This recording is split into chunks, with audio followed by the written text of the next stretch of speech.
Não, uma coisa é anjo, outra coisa é ser humano. Não. Não, eu não penso assim, não posso concordar com isso. Eu vou dizer por quê que eu não posso concordar com isso.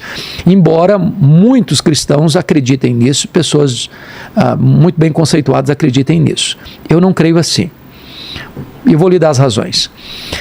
Primeiro, Jesus disse que no céu nem se casa, nem se dá em casamento, seremos como os anjos. O que significa isso? Que os anjos são assexuados. Os anjos não são uma raça. Os anjos não procriam. Entendi. A mesma quantidade de anjo que Deus criou é a quantidade que existe. Tá. Nem mais, nem menos.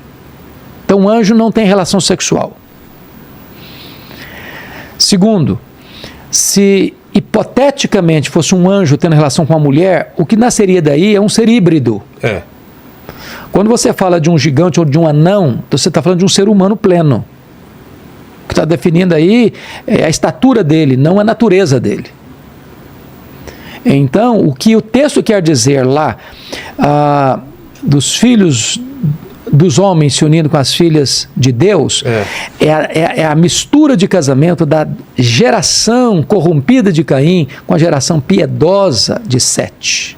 Está falando de casamento misto e não de sexo de anjo com mulheres. Encontra na história várias situações lá dos filisteus, por exemplo, não só lá na época de Gênesis, Davi e Golias. Então, tem casos sim de homens de tantos metros de altura. E hoje mas não seriam filhos de anjos com... Não, eu não posso crer nessa possibilidade, porque para mim isso contraria o todo das Escrituras. E uma das regras da hermenêutica é que a Bíblia interpreta a Bíblia. Entendi.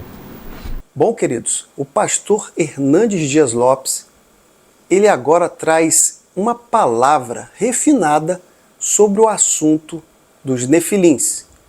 Será que, na verdade, os gigantes, eles eram pessoas híbridas? Aquelas pessoas que realmente tinham um relacionamento com anjos? Será que aquele ser que saiu do cruzamento de pessoas humanas e anjos foram que formaram esses gigantes? O pastor aqui tem uma opinião muito clara sobre o assunto. E, na verdade, ele ainda traz quem são os filhos dos homens e as filhas de Deus.